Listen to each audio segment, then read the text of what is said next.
Σπουδάζοντας κοινωνιολογία στη Μυτιλήνη, ήμουν δεύτερο προς τρίτο έτος και χρωστούσα ένα μάθημα πρώτου έτους, το οποίο δεν παρακολουθούσα τυπικά. Έτυχε μία μέρα να μπω στην διάλεξη για να δω αν έχει αλλάξει κάτι ο καθηγητής από τις παρουσιάσεις του. Και τυχαίνει να κάνει παρουσίαση η AIESEC.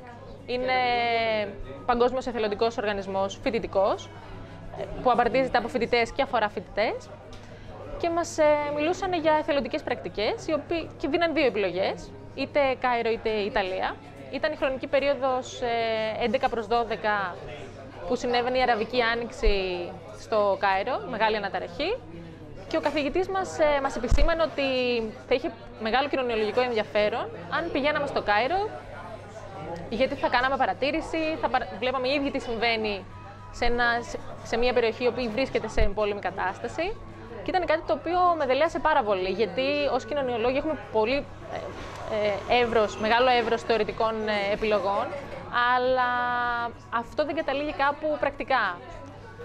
Οπότε έκανα αίτηση μετά στα παιδιά της AIESEC και ήμουν στην αναμονή. Αυτό είχε γίνει κάπου Νοέμβριο-Δεκέμβριο, περνάει ο καιρός, έρχεται εξεταστική του Φεβρουαρίου, τελειώνει την εξεταστική του Φεβρουαρίου, έχει επέλθει στη ζωή μου μια ρουτίνα και μια βαρεμάρα, θα τη χαρακτήριζα, γιατί η ζωή στο νησί είναι όμορφη, είναι απλή, αλλά δεν έχεις πολλές επιλογές.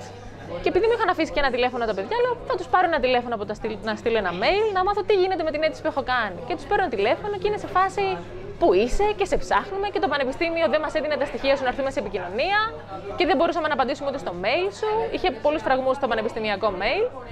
Και μου λένε προλαβαίνεις την αίτηση, κλείνουν σε 5 μέρες, προλαβαίνεις την αίτηση. Οπότε σε 3 μέρες κάνω την αίτηση, κάνω βιογραφικό, περνάω από συνέντευξη, με δέχονται στο Κάιρο και μου λένε Ειρήνη, κάνουμε τις επόμενες μέρες ένα συνέδριο, το HEDGO, που γίνεται σε διάφορες περιοχές της Ελλάδος. Έλα να μας γνωρίσεις. Και λέω γιατί όχι, χωρίς να σκεφτώ ότι θα πάω κάπου που δεν ξέρω κανέναν, σε ένα μέρος που ούτε ήξερα που είναι, με 400 άτομα, άγνωστοι μεταξύ αγνώστων. Φοβερή εμπειρία, το συστήνω σε όλους, το προτείνω σε όλους. Και πηγαίνοντας εκεί, η επιθυμία μου, αν ήταν στο 50-60% να φύγω στο Κάιρο, έγινε 100%. Το πίστεψα και εγώ ότι μπορώ να πάω και να το κάνω. Και όντως άξιζε, γιατί από την πρώτη στιγμή που πάτησα το πόδι μου στο Κάιρο, άρχισα να αλλάζω ως άνθρωπος. Και εκεί ήταν που, αφού του γύρισα και μετά, θεωρώ ότι άλλαξα γενικά σαν άνθρωπος, τρόπο σκέψης, ζωής, 360 μοίρες. Η επαφή μου με ανθρώπους με διαφορετικές κουλτούρες, από Ιταλία, από Αίγυπτο, από Κίνα, το ότι μαζευόμασταν όλοι μαζί και μαγειρεύαμε και έχουν στην Κίνα σαν έθιμο το κοτόπουλο να το βράζουν με κοκακόλα, εντάξει, δεν το συναντάς και κάθε μέρα. Η καθημερινότητά μου στην Αίγυπτο ήταν κάποιες ώρες που πήγαινα στο ορφανοτροφείο και με παιδάκια από 3-4 χρονών μέχρι περίπου 10, κάναμε διάφορες δραστηριότητες εκπαιδευτικές. Δεν είναι το ίδιο στην Ελλάδα να πεις ότι θα πάω σε ένα ορφανοτροφείο να κάνω εθελοντισμό. Το να φτάσω στο κτίριο για να κάνω εθελοντισμό είχε κάποιες δυσκολίες. Όταν έβγαινα από το σπίτι που έμενα, δεν ήμουν ποτέ μόνη μου. Ήμουν πάντα με κάποιον. Δεν πήγαινα ποτέ μόνη μου στο ορφανοτροφείο. Είχα πάντα μαζί μου κάποιον. Όπως και δεν γυρνούσα μόνη μου. Αυτό για μένα ήταν καθοριστικό. Όπως και επίσης και η διαδρομή, το να πάω σε αυτό το ορφανοτροφείο. Γιατί άλλο να βλέπεις γύρω σου κτηρία ανθρώπους, οι οποίοι είναι παρόμοια με σένα, είναι ίδιοι με σένα, αλλά είναι και διαφορετικό στη διαδρομή να σου λέει ο οδηγός ότι ξέρεις δεξιά σου. Είναι ένα νεκροταφείο στο οποίο μένουν άνθρωποι οι οποίοι δεν έχουν να φάνε και να πιούν και μένουν εκεί γιατί δεν έχουν που να ζήσουν. Αυτό και από μόνο του σε βάζει σε μια διαδικασία σκέψης, αλλαγής, να εκτιμήσεις αυτό που έχεις πολύ, να σκεφτείς 2 φορές πριν αγοράσεις κάτι, να εκτιμήσεις και πράγματα τα οποία θεωρείς δεδομένα, δηλαδή θα πάω στο περίπτωμα να πάρω μια σοκολάτα. Ναι, αλλά στο ορφανοτροφείο που μένεις τα παιδάκια δεν έχουν πρόσβαση σε σοκολάτες. Οπότε όταν με είδαν να τρώω τη σοκολάτα, με κοιτούσαν λες και βλέπανε και εγώ δεν ξέρω τι. Οι διαφορές είναι που μας φέρνουν πιο κοντά και όχι ομοιότητες. Αυτό ήταν που μου άρεσε, που με άλλαξε, που θεώρησα πολύ ενδιαφέρον. Και το ότι ήμουνα κομμάτι αυτής της ομάδας. Το ότι και εγώ έδινα αυτή τη δυνατότητα στους άλλους να γνωρίσουν τη χώρα μου, τον πολιτισμό μας. Και όλο αυτό λειτουργούσε σαν ένα μεγάλο μοσαϊκό. μοσαϊκό διαφορετικών απόψεων, ανθρώπων, χρωμάτων. Γιατί δεν συμφωνούσαμε και σε όλα, υπήρχαν και διαφωνίες, αλλά και αυτό πάλι ήρθε το ενδιαφέρον του.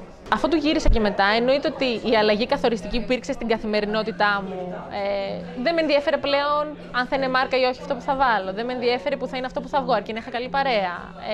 Άρχισαν να μην με ενδιαφέρουν πολλά πράγματα, τα οποία πιο μπροστά ήταν κέρια στην καθημερινότητά μου, από ένα σημείο και μετά σταμάτησαν να με ενδιαφέρουν.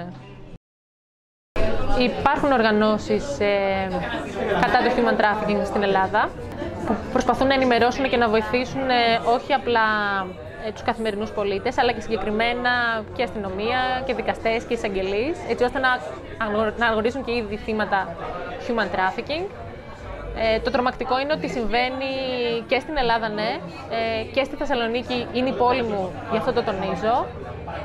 Πολύ περισσότερο τώρα με το προσφυγικό. Υπήρξαν περιστατικά που οποιοσδήποτε τα γκουγκλάρει μπορεί να τα δει. Δεν θα ήθελα να τα αναφέρω, γιατί ήταν τρομακτικά για εμένα, επειδή αφορούσαν παιδιά μικρής ηλικίας. Το ποσοστό διάσωσης είναι μικρό, γιατί και τα ίδια τα άτομα δεν μιλάνε εύκολα για αυτό που τους συμβαίνει. Θύματα είναι γυναίκες, γιατί είναι ακόμη μικρότερο το ποσοστό των αντρών που θα μιλήσουν γι' αυτό. Επειδή είναι λογική το ότι είμαι άντρας και δεν πρέπει να συμβαίνει σε μένα. Είναι τρομακτικό ότι συμβαίνει ακόμα. Είναι τρομακτικό ότι συμβαίνει σε άνθρωποι που αποδηλώνουν άλλους ανθρώπους. Εκεί που εγώ μαγκώνομαι και δεν ξέρω τι να πω, είναι ότι όταν αφορά παιδιά. Γιατί είναι ένα παιδάκι. Πώς μπορούν να αντέχουν και κάνουν κάτι τέτοιο σε μικρά παιδάκια.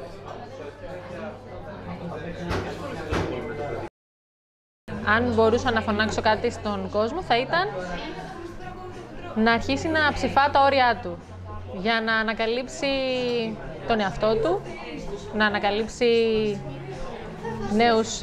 νέους τόπους,